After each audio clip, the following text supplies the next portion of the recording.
आइए हम CA final allied law का एक बहुत इंपॉर्टेंट टॉपिक है सेबी ICDR 2009 वो डिस्कस करते हैं। इसमें कुछ टाइप्स ऑफ इशू हैं और इनसे रिलेटेड रेगुलेशन हमें देखना है, ठीक है। Public issue, right issue, bonus issue, IDR, private placement, ये कुछ हाफ एन आवर की वीडियो होगी 2 पार्ट में। इसमें हम ये almost examination point of view से बात करें तो हम कोशिश करेंगे ऑलमोस्ट कवर करें, ठीक है।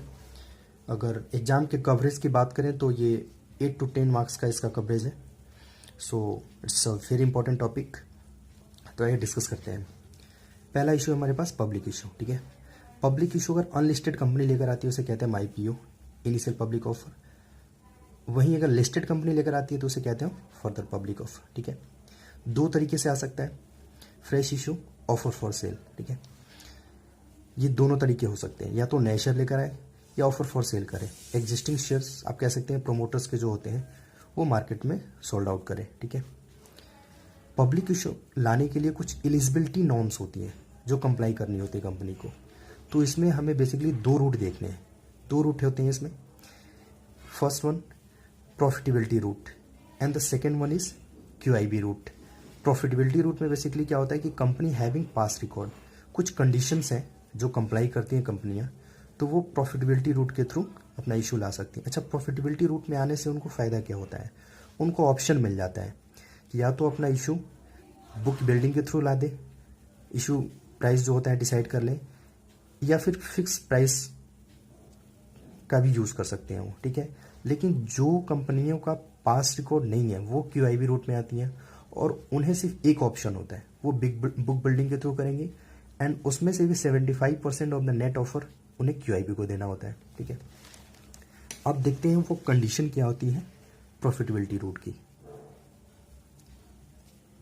एक कंडीशन हम देखते हैं जो IPO पे लगती है अनलिस्टेड कंपनी के लिए, और दूसरी है हमें जो पढ़नी है FPO के लिए, लिस्टेड कंपनी के लिए, ठीक है। तो IPO में पहली कंडीशन क्या है? नेट टेंजिबल एसेट हमारी जो होगी after depreciation and impairment 3 crore या उससे ज़्यादा होनी चाहिए पिछले 3 सालों में। दूसरी, monetary asset up to 50% of the net tangible asset होने चाहिए, ठीक है। अगर इससे एक्सेस है तो आप डिक्लेरेशन एक दो कि हम यूटिलाइज करेंगे जैसे ही रियलाइज होगा अपने प्रोजेक्ट या बिजनेस पर्पज़ के लिए, ठीक है। तीसरी कंडीशन है कि हमारा net operating profit after tax 15 crore या उससे ज़्यादा होने चाहिए इन 3 प्रीसीडिंग ईयर आउट ऑफ 5, ठीक है। चौथी कंडीशन है कि नेट वर्थ हमारा कम से कम 1 करोड़ रुपए in each of the 3 last year, प्रत्येक वर्ष में। पांचवी कंडीशन क्या है? Propose plus previous issue in the same financial year up to maximum of 5 times of the its pre issue net worth on last balance sheet date. जब हम issue ला रहे हैं उसकी जो लास्ट बैलेंस शीट डेट पे जो नेट वर्थ है उसके 5 टाइम तक उस ईयर में मैक्सिमम पब्लिक इशू ला सकते हैं हम, ठीक है। अब देखते हैं 6th कंडीशन। कंपनी ने अगर पिछले साल में नाम चेंज किया है तो टोटल रेवेन्यू का 50% उस नए नेम वाले बिजनेस से आनी चाहिए, ठीक है। तो ये कुछ 6 कंडीशन होगी IPO के लिए, लिस्टेड कंपनी के लिए। FPO के लिए इनमें से ही लास्ट के 2 कंडीशन होती है जो कंप्लाई करनी होती है। कौन सी है ये?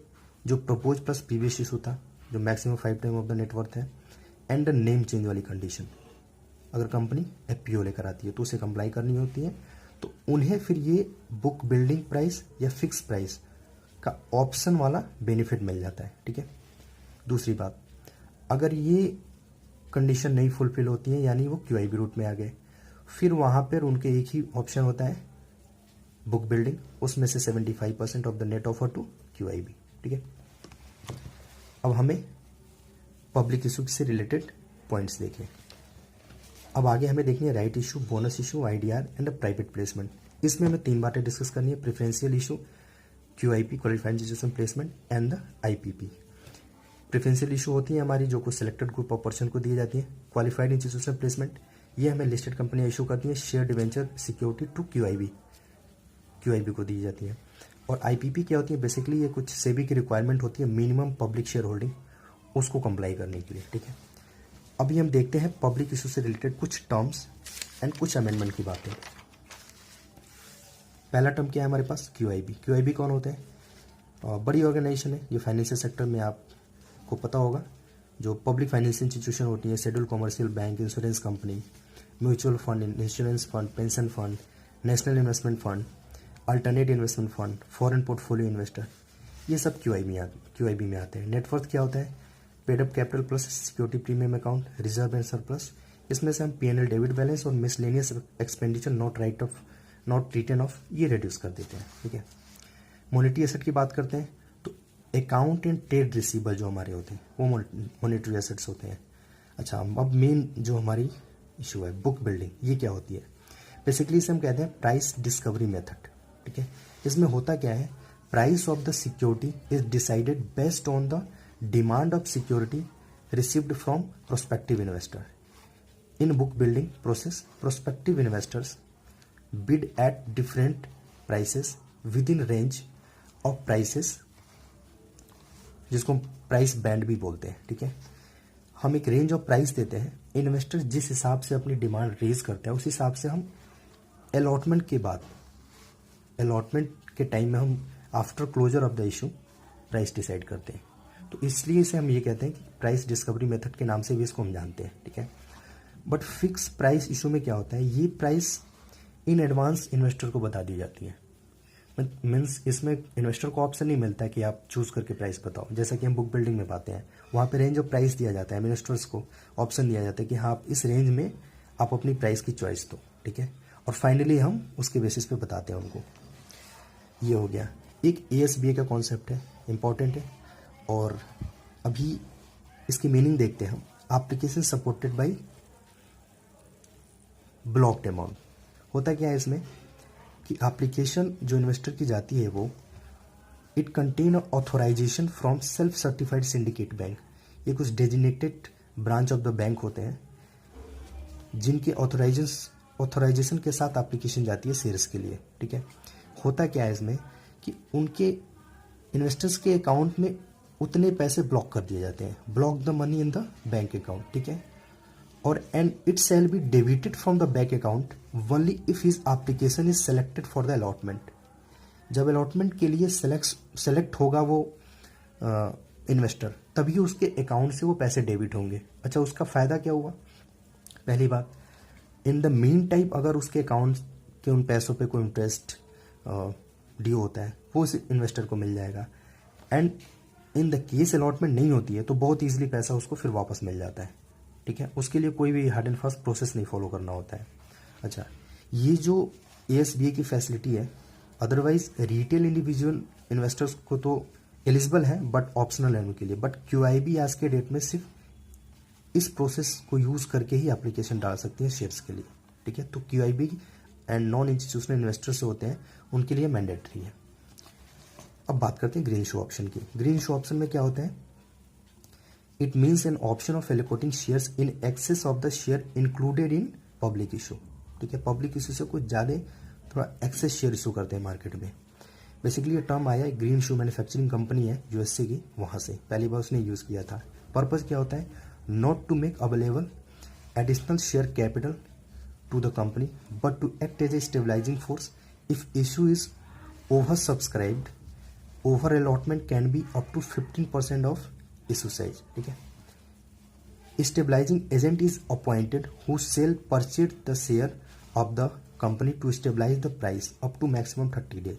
इसमें क्या होता है कि ओवर सब्सक्रिप्शन जो आ जाती है कंपनियों के पास शेयर को, इसको अवॉइड करने के लिए कंपनियां क्या कहते हैं, स्टेबलाइजिंग एजेंट को अपॉइंट करती हैं जो ओवर सब्सक्रिप्शन के केस में सेल कर देता है। रिक्वायरमेंट होगी तो परचेज करेगा और इस तरीके से वो 30 डेज में प्राइस को एक स्टेबल लेवल पर लेकर आता है, ताकि जो कस्टमर की होप है, जो इन्वेस्टर की होप है, ठीक है, उनका सेंटिमेंट मेंटेन रहे। बिकॉज कई बार होता है कि मीडिया के थ्रू या मार्केट में जो र्यूमर होते हैं उनके बेसिस पे इन्वेस्टर्स को ऐसा लगता है कि इस कंपनी में इन्वेस्ट करने पे हमारी प्राइस इतनी इंक्रीज होगी, ये होगा, बाय द रीजन ही ओवर सब्सक्रिप्शन आती है। तो कंपनियां इन चीज़ों को अवॉइड करने के लिए ग्रीन शो ऑप्शन का यूज़ करती हैं, ठीक है।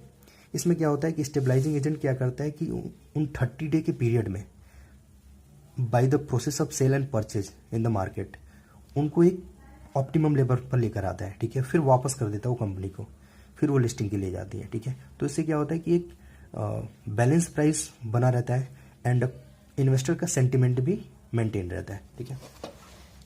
अब देखते हैं हम next topic, anchor investor. Anchor investor क्या होते हैं? QIB होते हैं, जो बेसिकली 10 करोड़ या उससे ज़्यादा के लिए एप्लीकेशन डालते हैं, ठीक है। इनको डिस्क्रिशनरी बेसिस पे, प्रायोरिटी बेसिस पे दिया जाता है, बट अगर कंपनी ने अलॉटमेंट इनके लिए 10 करोड़ तक रखा है तो मिनिमम तो नहीं बट मैक्सिमम 2 इन्वेस्टर हो सकते हैं, ठीक है। अगर अलॉटमेंट मनी जो QIB के लिए है, एंकर इन्वेस्टर QIB ही होते हैं, more than 10 but up to 250 crore है तो मिनिमम 2 होते हैं और मैक्सिमम 10 इन्वेस्टर हो सकते हैं, ठीक है। एंड अगर मोर देन 250 करोड़ कर रखा है अलॉटमेंट इनके लिए तो फिर मिनिमम 5 एंड मैक्सिमम 50, ठीक है। और इनकेस 250 से ज़्यादा हो तो एडिशनल 250 पर 10 और हो जाते हैं, तो 25 तक मैक्सिमम इन्वेस्टर हो सकते हैं इसमें। ये तो हो गया हमारे एंकर इन्वेस्टर की बात। अब देखते हैं फास्ट ट्रैक इशू। ये अमेंडमेंट भी है और ये फैसिलिटी एक्चुअली में लिस्टेड कंपनियों को दिया गया है ताकि वो जो रेगुलेशन की काफ़ी कंप्लाइंसेस होती हैं उनसे बच जाए, ठीक है। To access in the market, enable listed company to access market in the effective manner but only after satisfying the following condition. वो कंडीशन क्या है? पहली condition, company have listed on any stock exchange of nationwide terminal from at least 3 preceding year, ठीक है। पिछले 3 सालों से stock exchange पे वो लिस्टेड हो। एवरेज मार्केट कैपिटलाइजेशन उसकी अगर पब्लिक इशू लेकर आ रही है तो एटलीस्ट 1000 करोड़, राइट इशू लेकर आ रही है तो at least 250 crore. 95% of the investor की ग्रीवेंस उसने रिड्रेस कर लिया हो प्रीसीडिंग मंथ में। Complied with the listing agreement from 3 year. Entire share holding of the promoter in dematerialise form में होना चाहिए। Trading turnover of the shares during last 6 month was minimum 10% of the weighted average number of equity share listed during such 6 month. Weighted average number of shares जो last 6 month में रहे हैं उसका at least 10% trading turnover उनका होना चाहिए। Trading was not suspended during last 3 year. पिछले 3 साल में ट्रेडिंग सस्पेंड नहीं होनी चाहिए। There is no conflict of interest between उनके lead merchant banker and issuers और इट्स ग्रुप और एसोसिएट कंपनी के बीच में कोई कॉन्फ्लिक्ट नहीं होना चाहिए। हाँ, लेकिन एक और बात है कि अगर मॉनेटरी फाइन उन पर कोई लग रखा है तो इसकी वजह से वे इन एलिजिबल नहीं होंगे फॉर फास्ट ट्रैक इशू, ठीक है। ये तो हो गई हमारी फास्ट ट्रैक रेगुलेशन। अब देखते हैं हम प्राइस बैंड। प्राइस बैंड जो होती है हम डिस्कस कर रहे थे, एक रेंज ऑफ प्राइस होती है जिसके लोअर प्राइस को हम कहते हैं floor price and upper price को कहते हैं कैप प्राइस। जो कैप प्राइस होता है वो maximum 120% of the floor price हो सकता है। ये as per the SEBI guideline है, यानी अगर फ्लोर प्राइस 100 होगा तो कैप प्राइस मैक्सिमम 120 हो सकता है। As per the SEBI guidelines the cap on the price band shall not be more than 120% of the floor price, ठीक है। अब देखते हैं announcement of about the pricing कब होती है। इन द प्रोस्पेक्टस या ऑफर डॉक्यूमेंट में होती है, ठीक है। The price shall be physically announce IPO के केस में ओपनिंग ऑफ ऑफर के 5 दिन पहले एंड FPO के केस में ऑफर ओपनिंग के 1 दिन पहले प्राइस अनाउंस कर दी जाती है, ठीक है। प्राइसिंग ऑफ द इशू की बात करते हैं तो अगर इशू प्राइस कंपनी ने 500 या उससे ज़्यादा रखा है तो फेस वैल्यू ₹1 या 10 के बीच में कुछ भी हो सकता है, ठीक है। अगर issue price more than less than 500 है तो फिर आपको फेस वैल्यू ₹10 ही रखना है, ठीक है। अब बात करते हैं नंबर ऑफ प्रोस्पेक्टिव अलॉटी। 1000 से ज़्यादा होनी चाहिए, से भी रिड्यूस कर सकते हैं, से भी चाहे तो रिलैक्सेशन दे सकती है। इशू ओपन कितने दिन तक रहता है? 3 से 10 दिनों तक। Minimum amount must be received 90% of the subscription, आप जानते ही हैं, ठीक है। प्रोमोटर्स कंट्रीब्यूशन की बात करते हैं। IPO केस में minimum 20% of the post issue capital, ठीक है। और FPO के केस में minimum 20% of post issue capital या minimum 20% of the issue size होने चाहिए। इनकी लॉक इन पीरियड होती है 3 साल, लेकिन अगर 20% से एडिशनल है तो उसके लिए 1% होती है लॉक इन पीरियड, ठीक है। एंड बैलेंस हम डिस्कस करेंगे अपने नेक्स्ट वीडियो में।